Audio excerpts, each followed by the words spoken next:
Life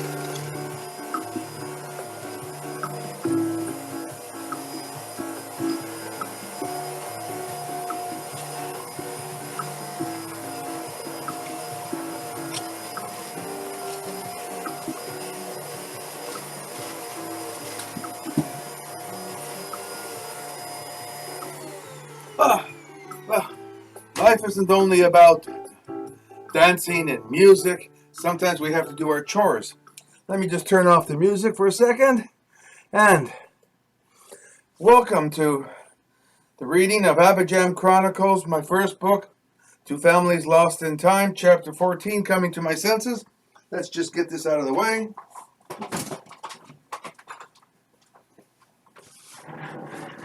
Okay. After all that hard work, I have to drink. That's a screwdriver, by the way. Anyway, so, welcome. Another week has passed. Well, actually less than a week, because I did publish my last YouTube video late this week. And, of course, I apologized for that.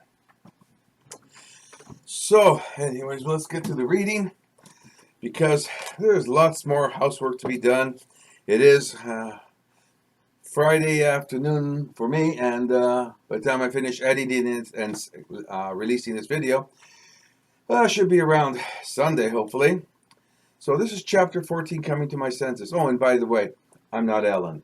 Ellen has millions of viewers, makes bazillions of dollars, so she can dance all the time and have other people do her work. I'm just a lowly, retired kind of guy. And I hope you liked that reading from last week, the computer doing all the reading. But, you know, you listen to it, and it's really neat. It's really easy. But it doesn't have the nuance. It doesn't have the expression. So this time I get to read to you live. Anyways, chapter 14, Coming to My Senses. Last week, where did we leave off? Chapter 13. Anyways, remember, where was it again? Chapter 13. Hell hath no fury like a woman who's Scottish. And Albert has now introduced pretty much the Vanier family into the world of the modules. And here he is. When I returned to the house after depositing the box onto the back seat of Bill's car, I was immediately struck by the weird impression that everything had returned to normal. If this were an altered universe, Jason and Steve were doing the dishes, only now they both looked like they were in their mid-20s. I really must be going out of my mind. Okay, now we're going into chapter 14. I looked around and couldn't see Bill or Jackie anywhere. The kitchen had been completely transformed. The dining room table had changed into a large oak desk. The fridge off to my right appeared to be some sort of safe. Instead of being white, it was, of all colors, burgundy. Dad, Mr. Meisner, are you okay? I faintly heard the boys ask me. I squeezed my eyes shut and rubbed them hard with my fingers, trying to massage the delirium from them. I shook my head, inhaling and exhaling with a loud groan. Oh, where am I? I asked both boys. What's your dad and mom? Where's your dad and mom, Steve? Steve got up and walked to the window in the room, peered out, and exclaimed, It looks like he's sitting with your dad on the bench. I think my mom is upstairs with Andrea right now, taking care of Frank. Frank? That name sounded familiar to me, I thought. But right now I had a more pressing question. How the hell did my dad get up here? Come to think of it, why is he up here in Alban? And how did you change around the kitchen so fast? I was only gone 2 minutes. I stared at Jason with intense curiosity. I could see he was uneasy about the way I looked at him. You and Steve look bigger, older. This has something to do with the modules, right? Yeah, Dad. The modules seem to have really affected you. But you're here at home in your office, Port Ryerson, Lake Erie. Remember now? We were working on your manuscript that you're recording for a record of our rapture here. We were raptured? I inquired incredulously. Now I am really confused. This is heaven? I was beginning to feel a grave, play on words here, disappointment at having missed the most momentous event in the history of mankind, at least according to evangelical Americans. Don't mean to disappoint you, Dad, but not that rapture. This is still Earth. Well, at least you and I, and perhaps some of the others, still think it is. Steve and I decided to call the event the Rapture. Sounds more definitive and captivating rather than calling what happened the event, or Black Sunday, as Andrea calls it. I closed my eyes, raised my right index finger, indicating I needed a few moments of pause, breathed in, and felt whatever was blocking my memory start to melt away. When I opened my eyes again, I immediately recognized the boys, my surrounding, and completely regained my sense of identity. How long have I been in that altered state of mind? I asked both boys. We didn't even realize you were gone until Steve came around the desk to see what you had written so far and couldn't keep up reading at the speed you were typing at. Maybe a little better than an hour? I looked over at the screen to where I had left off upon being woken from my supposedly self-induced trance. Only now, they both looked like they were in their mid-20s. I really must be going out of my mind. I had typed over 125 pages in 1 hour. I'd always been a good typist, but that kind of speed was incomprehensible to a mere mortal. And neither of you guys happened to notice or hear my whirlwind typing going on for a whole hour? No rapid clickety clicks? I can only imagine I must have sounded like our old 20 RPM printer. Did I ever acknowledge either of you in the course of our exchanges? I'm assuming we all participated in the drafting of this story. Jason was the first to speak up. To be honest, Dad, Steve and I got sort of caught up in the same, I guess, what you've been referring to as a trance. Apparently, we weren't in it as deep as you were, so we emerged from it sooner. Yeah, same thing with me, Mr. Meisner. It happened when my mom knocked on your door and looked in on us.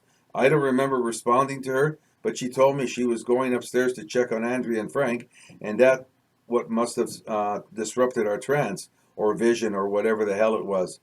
I'm not ashamed to admit it, but I found it kind of scary, being back then and all. Obviously, it wasn't just me, but all three of us who seemed to have acquired the unnatural ability to not only vividly recall past events, but to actually relive them. I wondered if this newly discovered ability and whatever else might develop while we were here would qualify us as a league of super savants. Were we a new order of superhero with less than glamorous, rather benign supernatural powers, that of reading minds? Should I be excited or apprehensive?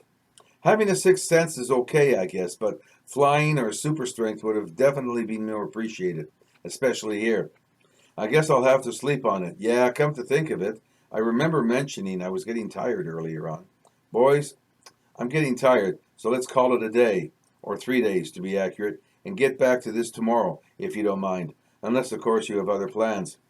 Actually, Dad, Steve and I were planning on going to check out the Indian village on the other side of Young's Creek. We were also thinking of taking Tanya along with us, as she does have military training and expertise. Which brings up my next question, Dad. Would you have a problem giving Tanya her rifle back? Maybe give Steve one of your other rifles, like the Marlin?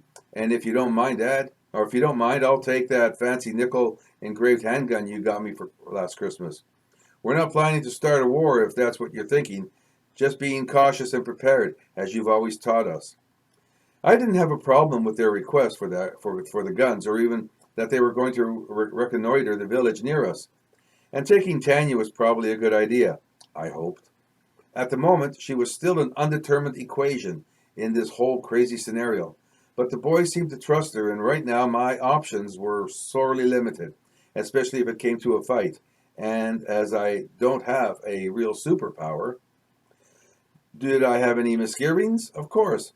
I never anticipated in my wildest imagination that I'd have to make decisions once only reserved for 19th century frontier dads.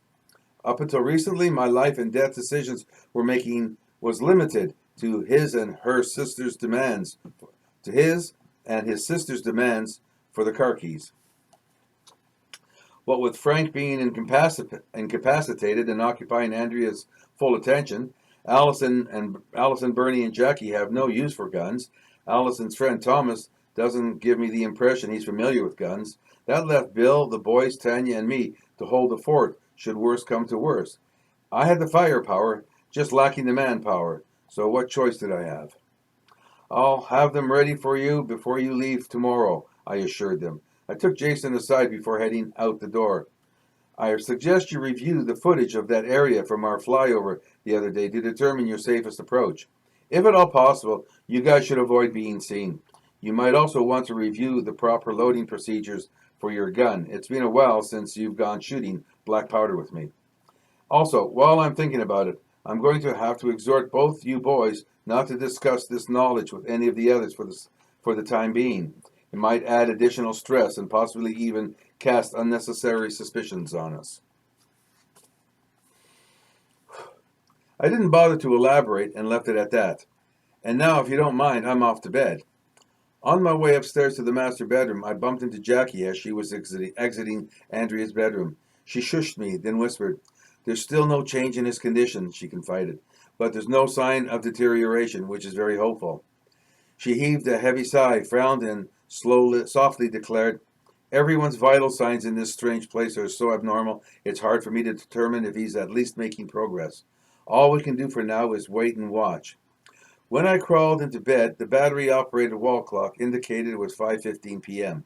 To ensure I would get a good night's sleep, seeing how early it still was and the sun still high in the sky, I closed the windows to keep outside noises outside, dropped the blinds, and drew the heavy red velvet curtains closed. I had no sooner tucked myself under the light green sheets and blanket when Bernie came in and announced she too was going to bed. I barely got off a "good for you" while yawning, turned over onto my right side, and fell into sweet oblivion. I woke to complete silence. A little sunlight was streaming into the room from a small opening behind the curtains covering the window on Bernie's side of the room. The curtain moved gently from a slight breeze through an open window, one that I had closed before hitting the sack. Bernie must have opened it sometime during the night. I found it somewhat unusual that no birds were having their regular choral competition this morning. I felt completely refreshed and invigorated. Nothing like a really good night's sleep to make the new day seem less daunting. I put my glasses on and looked up at the clock. Damn, that's impossible! It read 1:37. I promptly hopped out of bed and ran to my bedside window. In one fluid motion, I threw the curtains aside, raised the blinds, and opened my windows further. Either the clock had a malfunction, or it was actually the afternoon. I couldn't possibly have slept over 20 hours. I didn't even recall needing to go to the bathroom once throughout the night. I scooped up my watch from the night table and checked its time as well as the date. It clearly indicated it was 1:39 p.m. on Thursday, May 22nd. As for the year, right now, that's irrelevant here because, but for the record, 2008 when we left. I looked out the window again. Nobody was to be seen. Not Dad, none of the Banyes, not my own kids, not even the dogs. If it weren't for the remnants of the tall, half-scorched oak and elm trees encircling the property, I'd almost be inclined to think I'd just woken from a bad dream and this was our old world again. At that same moment, Bernie stirred from her sleep and asked what time it was. Her reaction was more frantic than mine, wildly throwing off the covers and leaping out of bed as if the house were on fire. After quickly getting dressed, I searched the house and property for any signs of life. Andrea was curled up asleep in the wing chair from the reading room, sitting beside Frank, who was lying in bed in the same position as when he was brought in here. See, the machine actually reads much better because it follows the words better than I do. Anyways, back to reading. The only living creatures I met were Samson and Sheba playfully chasing after squirrels across the front lawn. I returned to my den to see if the guns I had laid out for Jason, Steve, and Tanya were still on the desk. They were gone, along with other stuff I figured might come in handy for them. I checked the volume control on the spare walkie-talkie still plugged in to the dock.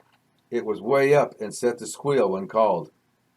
Well, at least I knew where 3 of our party was at the moment. I went over to Dad's apartment above the garage to check in on him.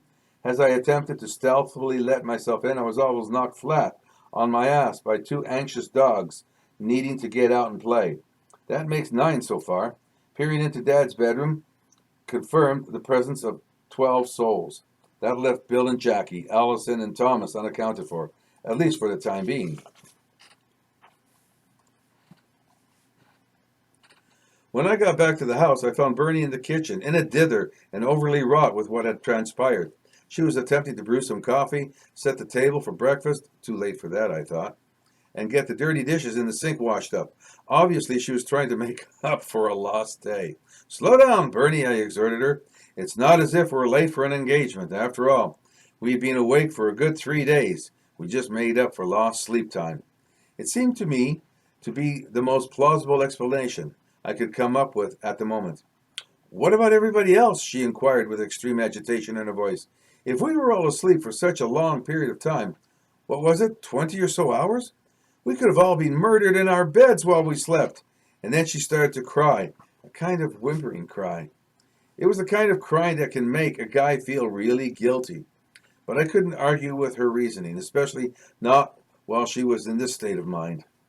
And she was absolutely right. I knew nothing about our neighbors. Something was going to have to be done about our security situation in case something like this happened again, and I strongly suspected it would, like in another 3 days. To assuage her fears and hopefully stop her from sobbing, it had escalated from whimpering in no time flat, a woman thing. I explained what I had seen in my stroll about the property and my checking in on Dad. Everything appeared to be normal, no sign of intruders. I then mentioned I would discuss the topic of security with everyone once Jason, Steve, and Tanya got back from the reconnaissance mission. That should have satisfied and settled her down. Instead, I had provoked new fears in her. It seems our son had failed to mention to her his intention to scout out our new and unknown neighbors. The fact that Steve and Tanya were with him and that they were all well armed only heightened her distress. You mean to tell me they might have to fight their way back home? She shouted at me in great agitation. Maybe even kill people? No, I protested. You're only imagining a worst-case scenario. They're armed only as a last resort. A few shots in the air will more than likely scare the hell out of any Indians, if that's what they are, that they might encounter. Trust me, those braves would immediately turn and run. I then quietly thought to myself, assuming they've never seen or heard a gunshot before. Not to worry, okay, I stressed. I wrote a note and left strict instructions for Jason that he and the others not get too close to that village. I made sure of leaving him my best and most powerful field binoculars, my Canon camera with the 12 times zoom lens, along with their guns. With that camera, there's no need for them to get too close. I even left them one of my VHF walkie-talkies to take, so they can communicate with us if necessary. Its companion unit is in my room in its power dock. I will advise you not to try and call them. The squelching might attract unwanted attention if you get my meaning. If there's a problem, they can easily get in touch with us. And one final note, I added. We've been here for 4 days now, not counting Sunday? I suspect they're well aware of our presence, yet they've made no attempt to visit or even, as you worry, murder us. I'm thinking they're more terrified of us as their new neighbors than we could ever be of them. Of course, this was all conjecture on my part, but I had no intention of revealing that to Bernie. I now needed my fresh cup of hot coffee before this day got any longer in the tooth and probably more hostile, even more than the possibility of an attack from our neighbors. I wasn't waiting around until Jackie got up and discovered our sons had gone Indian scouting. As for a good cup of full-bodied coffee, oh well, for now it'll have to be the thought that counts. She still hadn't stopped crying completely as I was leaving the kitchen. Before I got to the dining room, she shouted after me, in between her poorly restrained sobbing, "It's Andrea's birthday today!" I had completely forgotten. Yeah, sure, let's throw more salt on the wound, I thought. All I could do was mumble half under my breath, "Nothing to be done about it today." I thought, if she feels like celebrating, especially with me around, and continued my way downstairs. Excuse me. Before reaching the bottom, I heard the main entrance door open and Allison calling out for her mom. No doubt Thomas would be with her, so that accounted for 14 souls. I suspected Jackie, Bill, and Ryan would probably still be sleeping in their trailer. Right now, I had no time or ambition to make sure everyone was accounted for. Not my responsibility. Once again, I found myself in the privacy of my den, my own little sanctuary. This time the door was locked. If I was to be disturbed or interrupted from what I was doing, they could knock instead of just barging in as the ladies seemed intent on constantly doing. Besides, Bernie had a key to the door, so if there was an emergency, like me not responding, I interlocked my fingers, cracked my knuckles. Let's see if I can do that. Nope. Cracked my knuckles. Where was it? And switched on the computer. I plan to get a lot of writing done over the next few hours. No sense trying to organize any projects, not this late in the day. What with most of the others still asleep or away on a most excellent adventure. At least this way I was assured of getting rescued out of any deep trance I might find myself in when Jason, Steve, and Tanya get back. They'll want my attendance and input, of course. Once they realize my doors are locked and I'm not responding, Bernie will have to come and open the door to rescue me and rouse me out of my stupor. It even sounded risky to me, but considering the circumstances, just being in this other world, what with Frank upstairs in a coma, my son and his two companions off Indian scouting, and no one having any compelling answers concerning our predicament, it was a risk I was willing to take. Besides, it wasn't like I was getting drunk, excuse me, or had something to hide or avoid these responsibilities that were mine. So, that's the end of chapter 14. The next week is chapter 15, From Senses to Insensibility. And oh, look, we have a picture. So I'll post that up on the screen when I'm doing the editing. I hope you enjoyed that reading. It was brief. I enjoyed it. Sometimes a brief reading is better. And you can go about your business. Anyways, I hope that you enjoyed the reading. And that's it for this week. Have a wonderful weekend. Tomorrow I take our camping trailer, our travel trailer, for winterizing. And we'll have this done for you on Sunday after church. Oh yeah, we got to get back to vacuuming.